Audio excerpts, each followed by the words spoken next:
우리 교회는 참 좋은 교회, 아름다운 교회인 줄 믿습니다. 확실히 우리끼리 하니까 이게 잘 되네요. 어제 외부 손님들 오셨을 때 우리 교회가 세계에서 제일 아름답고 좋은 교회입니다. 그러니까 2명 아멘하시더라고. 우리는 그렇게 그냥 생각하며 믿는 거예요. 여러분, 우리 대구한교회는 세계에서 제일 좋은 교회입니다. 네. 기왕 교회 다니면서 그런 마음을 가지고 다녀야지. 다른 데 좋은 교회 더 있지 않아? 이런다면 무슨 의미가 있겠어요? 하나님을 믿는 것도 마찬가지입니다. 우리 하나님은 최고의 하나님인 줄 믿습니다. 하나님을 믿으면서 그런 마음으로 믿어야지.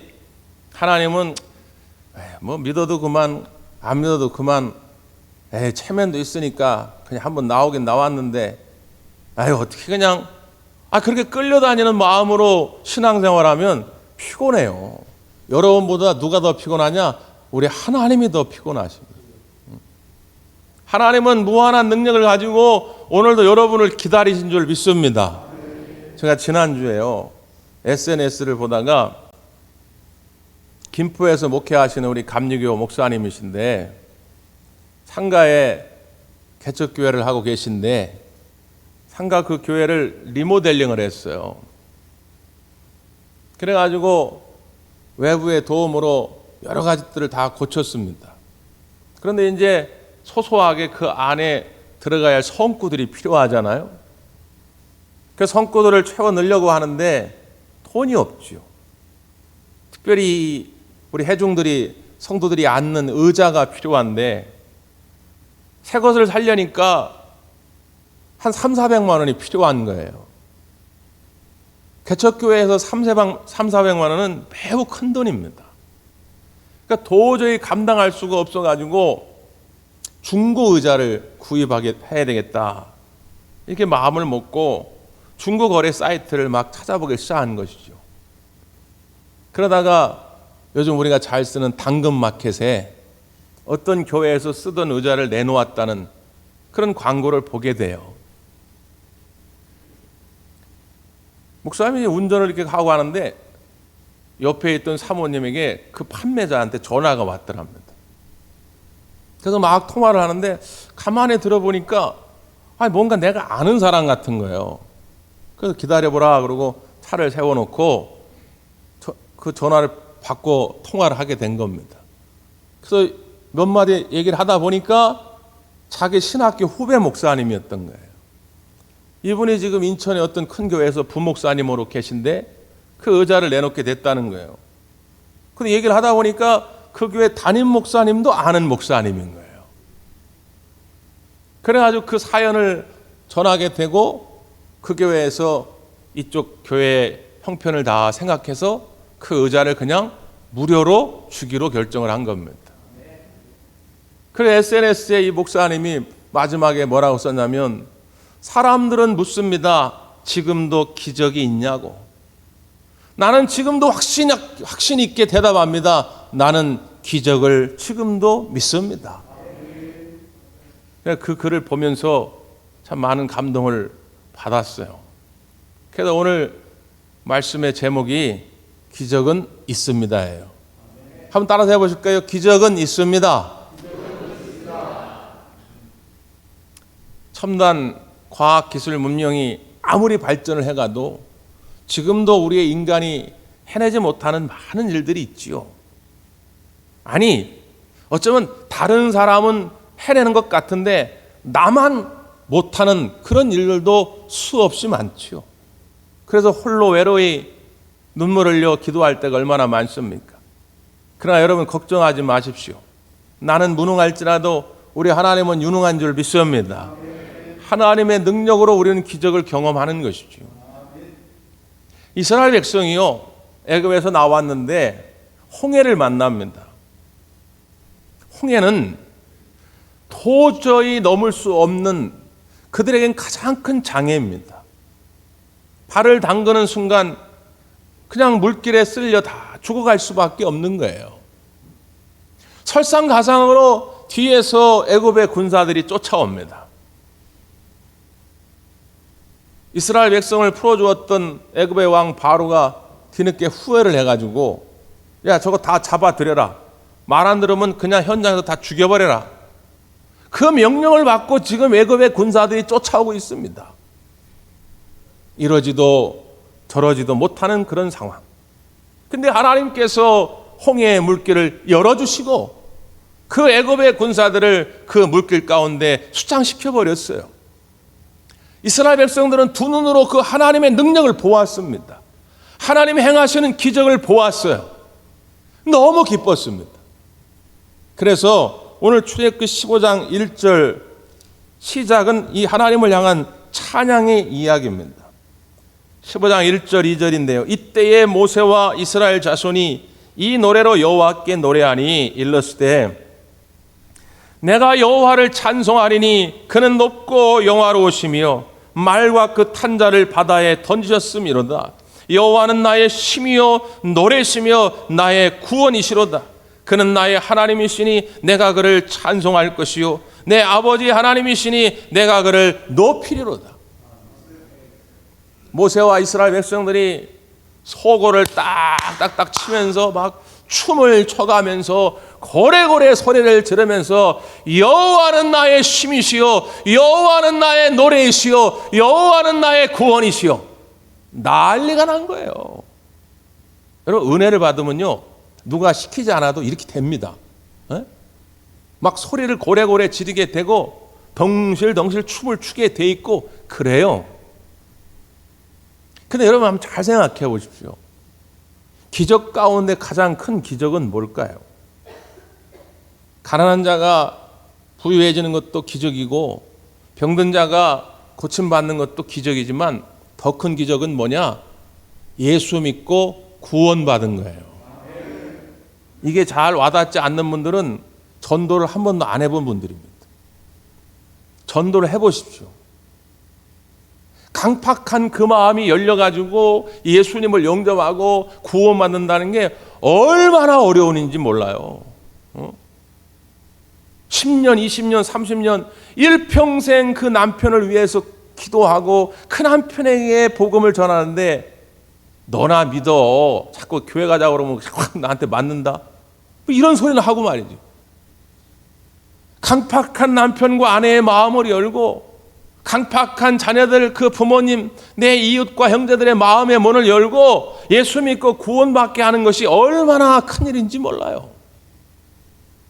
그런데 저와 여러분이 그 강팍했던 마음을 열고 예수님을 영접하고 구원받게 된 줄 믿습니다.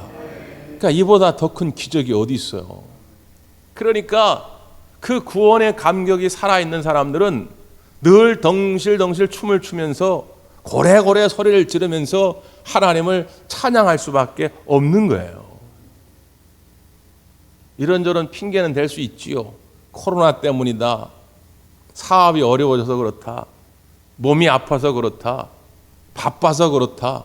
여러 핑계를 댈 수 있지만 우리의 신앙생활에 나태함이 찾아오고 시험거리가 찾아오는 것은 이 구원의 감격이 시들어져서 그래요. 구원의 감격이 시들어지는 순간 이상하게 다 원망거리가 됩니다. 바라기는 다시 한번 나를 제사함의 은혜로 나를 건져주시고 구원케 하신 그 하나님의 은혜가 되살아날 수 있기를 간절히 바랍니다. 여러분 우리가 잘 아는 가수 태진아 씨 있잖아요. 태진아 씨가 원래 한국에서 별로 그렇게 인기를 끌지 못하고 미국으로 건너가지요. 가가지고 안 해본 일이 없다고 그래요. 길거리에서 뭐 별의별 거 다 팔아봤는데 사업이 그렇게 잘 되지 않습니다. 그 아내가 이옥형 씨인데 그래도 아내가 가가지고 열심히 일을 해서 돈을 벌어오면 태진아 씨는 그 돈을 가지고 라스베가스로 가가지고 도박을 해가지고 다 나눠줘요. 네? 그러면 또 돈 잃고 매일 술에 쪄들어가지고 집에 들어오고 그럽니다.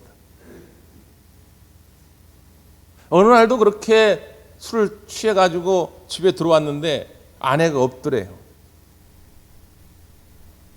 어디 갔나 봤더니만 주변에 있는 교회를 간 겁니다. 그날만 그러는 게 아니라 매일 밤 교회를 가는 거예요. 야, 이거 봐라. 이 인간이 바람났다 이거요. 교회에 뭐가 숨겨놓은 남자가 있나? 이거 뭐 예수 바람이 났나? 그래가지고 불러다 놓고 너 한 번만 더 교회 가면 내가 너 그냥 안 둔다.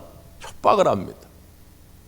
그래 이 아내가 여보, 당신이 뭘 하든 내가 다 간섭하지 않을 테니까 마음대로 해. 근데 다만 내가 교회 가는 것만은 막지 말아줘. 내가 당신을 위해 기도해야 하고, 그리고 얼마 전에 우리 친정엄마가 암 선고를 받았는데 우리 엄마의 치유를 위해서 내가 기도해야 되니까 당신 하고 싶은 대로 하고 나 교회 가는 것만은 막지 말아줘. 그래가지고 어쩔 수 없이 교회 가는 걸 놔두게 된 거죠. 근데 어느 날 술에 취해 왔는데 아내가 자꾸 교회 가자고 그러더래요. 그래서 이 인간들이 도대체 교회에서 뭘 하나 싶어가지고 술에 잔뜩 취해가지고 그 길 따라간 거예요. 그런데 거기서 성도들이 모여가지고 찬송을 부르는데 지금까지 자기가 가수로서 수많은 노래를 들었고 수많은 노래를 불러봤지만 그런 노래가 없더라는 거예요. 예내하신 구세주요, 이 찬송을 부르는데 자기도 모르는 사이에 그냥 막 눈물이 쏟아지기를 시작하더라는 겁니다. 자기도 모르는 사이에 막 가슴이 설레고 뛰기를 시작하는 거예요. 그러면서 거기서 예수님을 영접하게 됩니다. 한국에 들어와 가지고 자기를 위해 그렇게 간절히 기도해 줬던 아내를 기억하면서, 늘 희생적으로 헌신적으로 기다렸던 아내를 기억하면서 옥경이라는 노래를 만들죠. 이게 대히트를 칩니다. 물론 그 이후에도 여러 가지 우여곡절이 있었지만 그때마다 아내는 변함없이 자기를 위해 그렇게 눈물로 기도해 준 것이죠. 그래서 그가 하나님의 그 구원의 감격을 담아서 만든 곡이 있어요. 그게 동반자입니다. 당신은 나의 동반자, 영원한 나의 동반자, 내 생의 최고의 선물, 당신과의 만남이었어. 이게 원래 찬양으로 만든 거래요.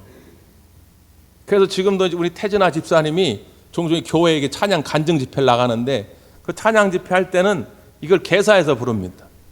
주님은 나의 동반자, 영원한 나의 동반자, 내 생의 최고의 선물, 주님과 만남이었어. 내 생의 최고의 선물은 주님과 만남이었어. 이 구원의 감격을 고백할 수만 있다면 이 땅에 닥쳐오는 여러 가지 시험들을 능히 이기고도 남게 될 줄 믿습니다. 이 구원의 감격이 시들해지면 그때부터 문제가 생기는 거예요. 자, 이스라엘 백성들을 보십시오. 홍해를 건넜습니다. 그리고 3일이 지났어요. 3일밖에 지나지 않았습니다. 그런데 오늘 우리가 읽은 본문에 어떤 일이 벌어집니까? 22절, 모세가 홍해에서 이스라엘을 인도하며 그들이 나와서 수르 광야로 들어가서 거기서 사흘길을 걸었으나 물을 얻지 못하고 그랬습니다. 물을 얻지를 못한 거예요. 3일 동안. 사람이요, 3일 아니라 30일 동안 음식을 먹지 않아도 버텨낸다고 그럽니다. 근데 물을 3일 동안 마시지 않으면 탈수 증세가 와요. 물이 계속 공급돼야 되는데 외부에서 공급이 안 되면 내 안에 있던 장기들에 있던 수분들이 빠져나간답니다. 그러니까 장기들이 제 기능을 못하게 돼요. 그래서 사람이 쓰러지고 죽는 거거든요. 지금 3일 만에 탈수 증세를 보이면서 이스라엘 백성들에게 있었던 그 홍해의 기적을 경험했던 구원의 감격은 사라져 버렸어요. 야, 무슨 하나님의 음성이 뭔 대수냐, 지금 목말라 죽겠는데. 야, 찬양이 무슨 대수야, 구원이 무슨 대수야, 내가 지금 배고파 굶어 죽게 생겼는데. 이 사람들이 똑같은 사람들이거든요. 3일 전의 사람들과 지금의 사람들이 똑같은 사람들이에요. 이 모습이 나의 모습이거든요.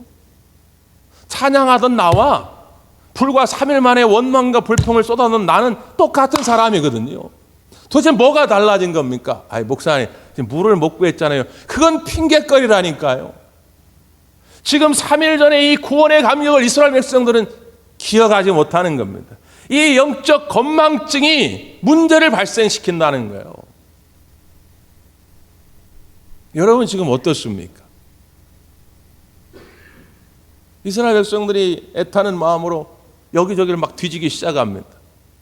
그러다 물길을 발견한 거예요. 저기 물이 있다. 근데 가서 보니까 마시자마자 복통을 일으킵니다. 쓴 물이었죠. 쓰다라고 하는 시브리어가 마라입니다. 그래서 그건 이름을 마라라고 정한 것이죠. 이게 우리네 인생의 반복이에요. 우리가 여러 가지 결핍 때문에 어려움을 당합니다. 애정의 결핍. 부모는 아이를 잘 사랑해주고 아이는 그 사랑을 힘입고 행복한 가정이 될 텐데 사랑이 이어지지 않을 때에 그 애정의 결핍. 남편은 아내를 사랑하고 아내는 남편을 사랑해 줘야 할 텐데 충분히 애정이 공급되지 않을 때 그 애정의 결핍. 거기서 고통이 찾아와요. 물질의 결핍. 무언가를 사고 싶은데 사고는 싶은 마음은 있으나 살 만한 능력이 없을 때 그 결핍이 나를 초라하게 만들죠. 건강의 결핍. 이런저런 부족함 때문에 내 인생에 고통이 찾아옵니다. 그래서 아우성치지요. 그 고통을 해소할 방법들을 찾아봅니다. 막 여기저기 찾아보다가 찾았어요. 야, 이거구나. 이거면 되겠구나 했는데 그것조차도 내게 희망을 주지 못합니다. 만족을 주지 못합니다. 이게 단물인 줄 알았더니 쓴물이었구나. 거기서 인생은 완전히 절망의 수렁으로 빠져들어갑니다. 이게 우리가 반복적으로 경험하는 우리의 인생의 패턴이에요. 어떻게 하면 좋겠습니까, 여러분? 백성들이 원망하며 모세를 찾아갑니다. 이때 모세는 다른 길을 선택합니다. 자, 우리 본문을 다 같이 읽습니다. 25절입니다. 시작. 모세가 여호와께 부르짖었더니 여호와께서 그에게 한 나무를 가리키시니 그가 물에 던지니 물이 달게 되었더라. 거기서 여호와께서 그들을 위하여 법도와 율례를 정하시고 그들을 시험하실세. 모세가 여호와께 부르짖었더니 이렇게 말씀하죠. 여러분 어떤 사람이 지도자라고 여러분 생각하십니까? 지금 모세와 백성들이 처한 상황은 똑같습니다. 모세는 무슨 물 없이 살 수 있는 사람인가요? 모세도 똑같아요. 3일 동안 물 한 모금 마시지 않으면 탈수 증세가 똑같이 옵니다. 힘들어요. 이건 똑같이 경험하는 겁니다. 똑같이 판단할 수 있는 것이죠. 근데 백성들은 원망했고 모세는 어떻게 해요? 하나님께 나아가 기도했습니다. 저는 분명히 말씀드릴 수 있습니다. 문제를 판단하고 분석하고 지적하는 것, 그건 누구나 할 수 있어요. 그게 지도자 아닙니다. 진정한 지도자는 그 문제를 끌어안고 하나님께 나와서 기도하며 부르짖는 자가 지도자인 줄 믿습니다. 하나님은 그런 용사들을 오늘도 부르시는 거예요. 가정에서 누가 큰 자입니까? 나이 먹었다고 큰 자입니까? 돈 많다고 큰 자입니까? 우리 가정은 왜 이래? 우리 집안 구석은 왜 이래? 보고 판단하는 건 누구나 할 수 있다니까요. 그 가정의 문제를 끌어안고 눈물로 하나님 앞에 부르짖는 자가 가정의 큰 자요, 가정을 살리는 자인 줄 믿습니다. 모세는 하나님 앞에 나와서 부르짖었거든요. 우리 하나님은 그 부르짖음을 그냥 외면하지 않습니다. 하나님은 응답하시죠. 어떻게 응답합니까? 나무 하나를 지시한 것입니다. 성서학자들은 여기서 이제 연구가 또 시작됩니다. 지금 이제 마라로 추정되는 곳이 어디냐면 애굽에서 저 팔레스타인까지 가는 길에 홍해를 건너자마자 시나이 반도가 좀 나오거든요. 시나이 반도가 이제 호렙산이 있는 곳인데 그 시나이 반도를 가기 전에 수르 광야가 있어요. 거기에 마라로 추정되는 곳이 있습니다. 저는 지난번 성지순례 가실 때 거길 들렀거든요. 그래서 그 주변에 있는 식물들, 나무들을 학자들이 막 조사를 하는 거예요. 어떤 나무가 쓴 물이 있는데 던지면 그걸 희석시켜가지고 달게 만드는 나무가 있나? 그래가지고 여러 연구 결과들도 나옵니다. 근데 그건 학자들이 하는 일이고, 여러분 그게 무슨 의미가 있습니까? 하나님이 지시하시면 설악산에 소나무를 던져도, 지리산에 박달나무를 던져도 그물은 닳아지게 돼 있어요. 그러니까 이 사건이 우리에게 보여주는 것은 이 나무에게 능력이 있다는 걸 말하는 것이 아니라, 모세가 기도하였더니 하나님이 지시한 그 나무를 모세가 순종하여 던짐으로 말미암아 쓴물이 단물로 바뀌는 기적을 경험하게 된 것입니다. 제가 이렇게 목회하면서 종종 이런 성도들의 아우성을 듣는데, 목사님, 나는 기도해도 이렇게 응답이 없어요. 응답이. 하나님은 왜 내게 응답해 주지 않는지 모르겠어요. 이것 때문에 낙심하는 분들이 꽤 있어요. 근데 우리 하나님은 반드시 응답하시거든요. 근데 대개 응답의 경험을 하지 못하는 분들을 보면 하나님의 응답에 순종하지 않기 때문입니다. 여러분, 예를 들어 한번 생각해 보세요. 부부가 막 갈등을 겪습니다. 하나님, 이 문제 때문에 내가 너무 힘이 듭니다. 기도하면 하나님 뭐라고 응답하시겠습니까? 야, 너 그렇게 답답하냐? 너 열받아? 가가지고 그냥 머리끄댕이 잡고 대판 싸워. 하나님은 그렇게 응답하시는 분이 아니거든요.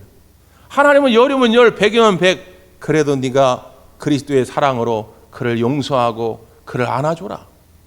하나님 그렇게 말씀하시거든요. 근데 순종하기가 싫은 거예요. 하나님, 이번만큼은 내가 용서할 수 없습니다. 이번만큼은 내가 양보할 수가 없습니다. 싫거든요. 그러니까 아무런 기적이 나타나지 않습니다. 사랑하는 성도 여러분, 오늘 이 시간에도 하나님께서 여러분의 형편을 따라 이 설교를 통해서, 이 성경 말씀을 통해서 응답하시는 줄 믿습니다. 그러면 그 말씀에 순종하셔야 돼요. 그래야 이 기적이 일어난다, 그 말이죠.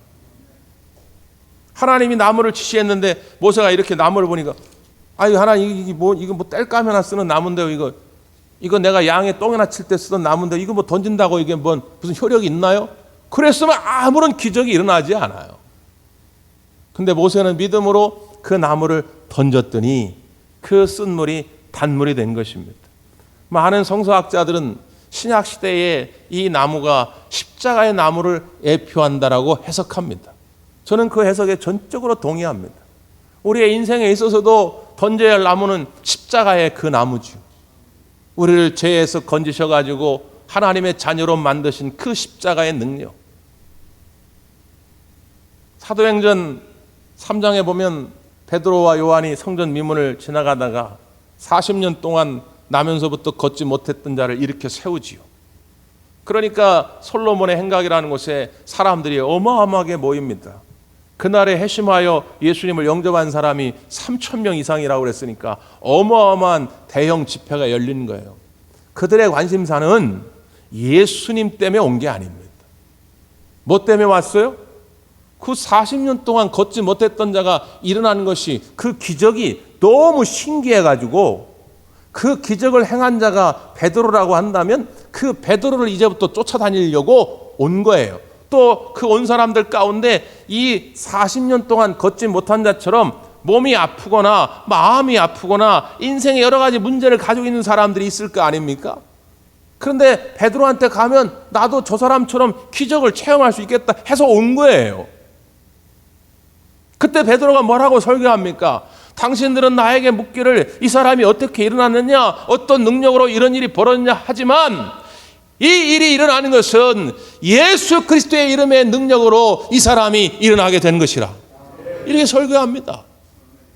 그게 십자가의 나무를 던지는 거예요. 지금도 여러분 가슴 뜨겁게 아멘하며 이 말씀을 받아들이는 자는 여러분의 삶에, 여러분의 가정에 이런 마라와 같은 과정을 지날 때 과감하게 예수 그리스도의 이름을 선포합니다. 그 예수 그리스도의 이름의 능력이 선언되는 곳에 하나님의 놀라운 능력과 기적이 나타날 줄 믿습니다. 여러분 잘 생각해 보십시오. 이 마라의 과정이 누구에게나 찾아옵니다. 차이점은 뭐냐면 이 마라의 과정 너머를 볼 수 있느냐 없느냐는 거죠. 자, 이스라엘 백성들이 이제 이 마라라고 하는 곳을 지나서 걸어갑니다. 자, 조금 더 갔더니 어떤 일이 벌어졌습니까? 27절 시작. 그들이 엘림에 이르니 거기에 물샘 12과 종로나무 이른 구루가 있는지라 거기서 그들이 그 물 곁에 장막을 치니라. 아멘. 엘림이라고 하는 곳을 만납니다. 거기에는 오아시스가 12개입니다. 이스라엘 백성들이 충분히 목마름을 해소할 만한 오아시스가 있던 것이죠. 종려나무가 70그루나 있습니다. 이스라엘 백성들이 출애굽한 숫자가 약 200만 명인데 200만 명이 충분히 그늘 속에서 쉼을 가질 만한 70그루의 종려나무가 있던 것이죠. 여러분, 한번 상상해 보십시오. 이스라엘 백성이 마라의 과정을 경험하고 난 다음에 없던 엘림을 갑자기 하나님이 뿅 하고 만드신 겁니까? 아니면 마라에 도착했을 때 이미 엘림은 준비되어 있던 것입니까? 그렇죠. 엘림은 이미 준비되어 있는 것입니다. 그런데 마라에 도착한 이스라엘 백성들 눈에 이 엘림이 보여지지 않는 거예요. 그래서 문제가 발생하는 것입니다. 성경은 이 말씀들을 통해서 우리에게 어떤 훈련을 시키고자 하는 것입니까? 이 아침에 나와서 다시 한번 우리의 영성을 깨우는 이유는 무엇입니까? 우리의 눈이 희미해져서 이 엘림을 바라보지 못하기 때문에 다시 바라보라는 것입니다. 성경에 수도 없이 이런 일들이 있으니 하나님이 이미 너희들을 하여 이런 엘림의 땅을 많이 준비해 놓았으니까 마라의 과정에 있다 할지라도 절대로 그 마라 때문에 낙심하지 말고 믿음의 눈을 크게 뜨고 엘림을 보라는 거예요. 그러면 구원의 감격이 사라지지 않습니다. 그러면 우리의 입술에 찬송이 떠나지 않습니다. 사랑하는 성도 여러분, 다시 한번 여러분 믿음으로 예수의 이름으로 엘림의 땅을 얻게 되기를 간절히 바랍니다. 기도하겠습니다.